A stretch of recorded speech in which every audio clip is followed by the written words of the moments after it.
Coucou.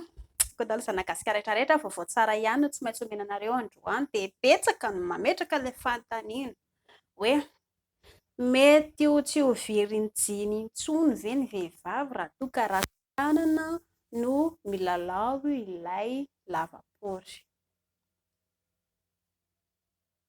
Dia torohevitra natoriko ho an'ny tovovavy malagasy aloha voalohany indrindra. Indri dia aza manaiky ataon'ny lehilahy kilalao. Mbola kilalao ange izany? Indri mbola mpianatra fantatry ny lehilahy tsara indri fa mbola tsy mahay ninina raha andeha hanambady. Hamaky vody ny tanjon'ny lehilahy.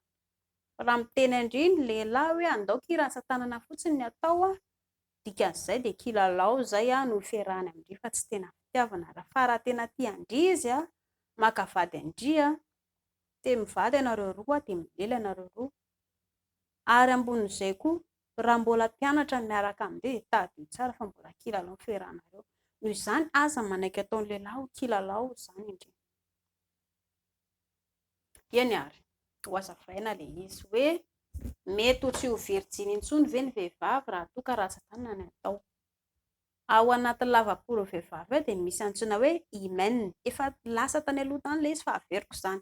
Ny hymen dia hoditra manify ato anatin'ny lavapory ato izay no ahalalana hoe efa very jiny sa tsy very jiny intsony ny vehivavy. Raha ohatra aloha ela ka lava hoho be, raha lava hoho be ela dia mety ho vaky ilay izy.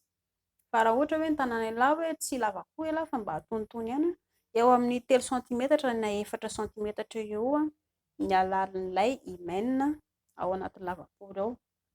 Na izany na tsy izany aza. Afaka koa izany ilay hoe lataka no mamaky an'izy toy izay ratsan-tanana.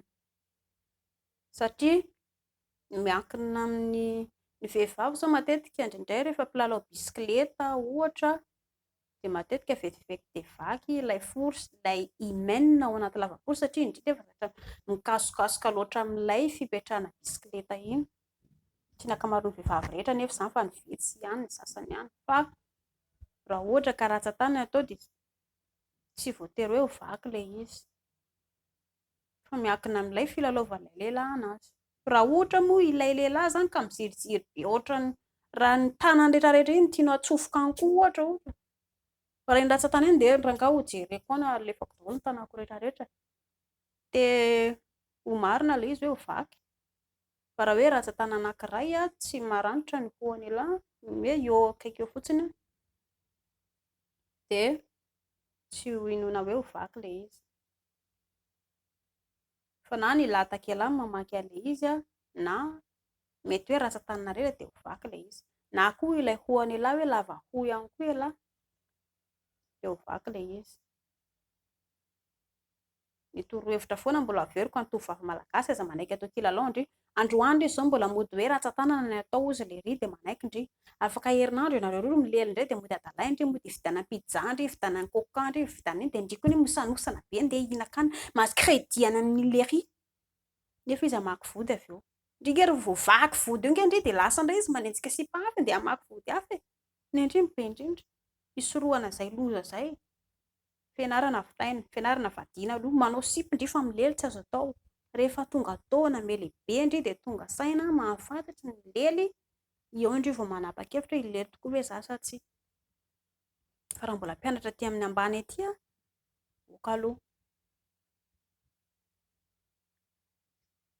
Dia ho an'ny lehilahy ihany koa aoka izay ilay fiatsaram-belatsihy. Rehefa hamaky vody ny tanjon'lehilahy amin'ny vehivavy, tovovavy, mbola tovovavy kely ireny mbola tsy nilely ireny dia aoka aloha. Lehilahy ange avy eo maneno lehilahy rehefa haka vady hoe vehivavy efa vaky vody ny vadiny lehilahy dia maneno lehilahy hoe lay dia izay rangahy tsy maintsy dia ampirafy rangahy hoe ny vadinay efa vaky vody ve rangahy, aleonay mitady an'ilay virjiny. Lehilahy tarehy efa nomena virjiny vakiana lehilahy ilay vodin-janak'olonako ka ahoana mihitsy moa.